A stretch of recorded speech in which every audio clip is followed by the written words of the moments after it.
안녕하십니까. 일산 아파트 거래 1등 한성부동산입니다. 특히 백송마을, 강촌마을, 백마마을에 국한해서 말씀드리는 겁니다.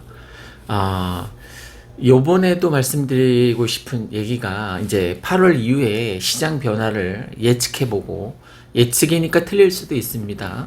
사실 뭐 정확하게 맞춘다는 건 신의 영역이니까 그걸 우리가 뭐 왈가불가 이래라 저래라 할 수는 없는 거고, 다만 지금까지 이제 19년부터 계속 유튜브를 찍어오면서 제가 이제 부동산 일에 종사하면서 경험했던 경험치가 있지 않습니까? 이 부동산 학은 어떤 이론 학문이 아니라 경험 학문에 해당된다라고 합니다. 그러니까 집을 사본 사람만이 제대로 투자를 잘 할 수 있다는 거죠. 8월 이후에 큰 변화는 두 가지라고 볼 수 있는데, 전세가 이제 계약갱신이 청구가 이제 끝난다라는, 그래서 계약갱신을 더 이상 요구할 수 없는 그 전세 세입자들이 과연 어떤 스탠스를 취할까, 계속 그 많이 올라가게 된 그 전세를 과연 수용해서 계속 살 것인지, 아니면 반전세로 돌려서 월세를 수용할 것인지. 월세는 뭐 거의 3, 4년 전에 비해서 2배로 올라서 점점 서구화되어가는 경향이 없지 않습니다. 뭐 주세를 내는 나라도 있지만 어쨌든 월세가 급격하게 늘어나고 있다는 거예요. 얼마 전에 뉴스 보니까 월세가 전세를 추월했더라고요. 월세 내는 세입자 입장에서는 정말 생돈 나가는 그런 느낌이겠죠, 그죠? 내가 번 돈의 3분의 1을 월세로 주거복지를 향상시키기 위해서 소진한다는 건 정말 안타깝고 아까운 일이잖아요, 그죠? 전세 사는 것도 아까운데, 사실 전세가 뭐 자기가 손해를 보지 않을 거라고 생각하는 세입자는 없을 거예요, 그죠? 화폐 가치 하락으로 인해서 수년 뒤에, 특히 4년 뒤에는 내가 낸 그 전세금이 많이 쪼그라들어 있을 겁니다. 그러니까 전세도 손해인데 월세를 내고 계속 살자니 정말 답답할 지경입니다, 세입자들 입장에서는. 그럼 8월달 이후에 또 하나 중요한 변수가 뭐냐면, 이제 3분기에 들어서서 이제 젊은 청년 세대들이나 아니면 처음으로 주택을 구입하는 사람들에게 이제 대출을 완화해 주겠다라는 겁니다. 그죠?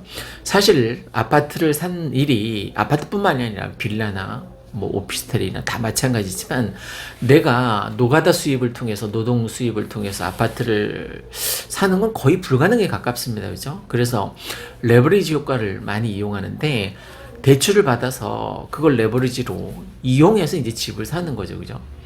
나중에 잘 풀려서 내가 일시적인 1가구 2주택을 통해서 아파트를 갈아타기 할 수도 있는데, 대부분 뭐 청년 세대들은 대출을 내지 않으면 아파트를 산다는 건 거의 불가능에 가깝기 때문에 3분기에 들어서 현 정부에서 이제 어느 정도 대출을 완화해 준다고 하니까, 작은 평수의 아파트들을 투자하거나 아니면 직접 거주를 위해서 좀 대출을 받아서 이제 집을 아파트를 장만하려는 2030 세대들이 그나마 좀 늘어나지 않을까 싶습니다. 그러면 전세 수요 만기 도래한 그 계약갱신 청구 끝나는 그 전세 대란 수요하고, 또 이제 아파트 대출 제한을 풀어주겠다고 하는 그 신세대 2030 세대 같은 경우, 특히 아파트를 그 옆에 동료들이 갭투를 해서 어느 정도 자산 가치를 마련했다라는 것을 다 훤히 봤단 말이에요, 그죠? 그러니까 이제 대출이 완화되면 분명히 본인들도 이제 통계 조사한 거 보니까 10명 중 6명인가 올 말이나 내년 초까지는 적어도 내 집을 장만하겠다라는 그 통계 조사도 있던데, 사실은 뭐 10명 중 10명 다 그런 마음은 있겠죠, 그죠? 그런데 여건이 여의치 않아서 10명 중 6명 정도가 내 집 마련을 하겠다라는 통계 수치는 나와 있는데, 그게 다 실현될지 안 될지는 그것도 역시 뭐 모르는 일입니다, 그죠?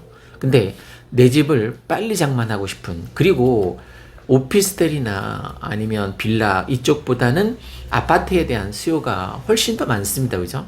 그러니까 주거 선호도 면에 있어서 아파트가, 물론 다른 것도 올랐지만 아파트가 가장 많이 오르고, 그리고 어느 정도 산정이 가능하니까 뭐 네이버만 뒤져봐도 실거래가 같은 것들을 충분히 알 수 있으니까 아파트가 가장 선호의 대상이자 또 투자의 대상이기도 합니다. 그죠? 실거주에 있어서도 선호의 대상이기도 하고 어쨌든 8월 이후에 이제 계약갱신 청구가 끝나는 그 수요자들이 어떤 스탠스를 취할 것인가에 따라서 시장 변화가 있을 것 같고 또 정부에서 대출 규제를 뭐 완화해 준다고 하니까 젊은 친구들이 특히 20대, 30대 젊은 친구들이 사실 수 있는 여력이 이제 좀 생겨날 것 같고 아직은 시장이 많이 거래가 얼어붙은 상황이지만 하반기부터 최소한 3분기부터는 조금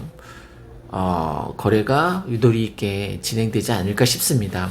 그리고 무엇보다도 이 백마, 백송, 강촌마을 같은 경우에는 다른 일기 신도시들도 마찬가지겠지만 일기 신도시 특별법 얘기가 나올 거란 말이에요. 그게 실현될지 안 될지는 저도 몰라요, 사실. 어떻게 될지. 현 정부에서 공약했다고 해서 다 그걸 뭘 공약을 실현할지 그건 미지수이긴 하지만 일기 신도시 특별법에 대한 얘기가 나올 거란 말이에요.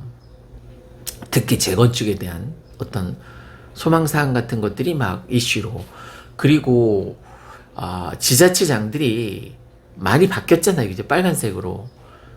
뭐, 빨간색이 아닌 지자체장들도 그 일기 신도시 특별법을 막을 수 있는 명분은 없어요. 그죠? 내가 다음 표를 위해서라도 그걸 뭐 끌고 나가야 되는 입장이니까 일기 신도시 특별법이 만약 현 정부에 의해서 막 급격하게 추진이 된다면 당장 현 정부 내에서 뭐 때려 부시고 다시 아파트를 짓지는 못하겠지만 특별법이라는 그게 통과가 되면 또 아파트에 적지 않은 영향을 미칠 수도 있을 것 같고 또 일산 소사선이 올해 말에 이제 시운전을 시작하게 되면 내년 1월 개통을 준비하느라 시운전을 하게 되고 빵빠레를 울리게 되면 그것도 뭐 적지 않은 영향을 미칠 것 같습니다. 그리고 일기 신도시 중에서 다른 신도시도 뭐 살기 다 좋지만 일기 신도시 중에서 가장 많이 지금 각광받고 있고 또 관심의 대상인 지역이 이 일산이라는 겁니다. 특히 일기 신도시 계획도시 내에 있는 일산 동구, 일산 서구, 덕양구도 뭐 지금 관심의 대상이 굉장히 크게 사람들이 모여들고 있는데 일기 신도시, 계획 신도시인 일산 동구와 일산 서구가 특히 더 관심의 대상인 게 맞는 것 같습니다. 자, 오늘은 8월 이후의 시장 변화 예측을 해보고 그 예측이 틀릴 수도 있지만 최소한 내 자산 가치 상승이나 아니면 내 주거복지 향상을 위해서 한번 예측을 해보고 미리 선제 타격이란 말이 있지 않습니까? 그죠? 선제적으로 움직여야만 내 자산 가치가 올라갈 수 있습니다. 그래서 저는 2030 세대나 아니면 계약갱신 청구가 끝나는 지금 세입자 입장에서는 좀 달리 생각해 보면 어떨까? 그래서 한번 적극적으로 내 삶을 터닝 포인트를 한번 만들어 보는 건 어떨까 하고 제안 드리는 겁니다. 이상 일산 백송마을, 강촌마을, 백마마을 아파트 거래 1등 한성부동산에서 8월 이후에 아파트 시장 변화를 예측해보고 한번 선제적으로 나서보라는 말씀을 드렸습니다. 고맙습니다.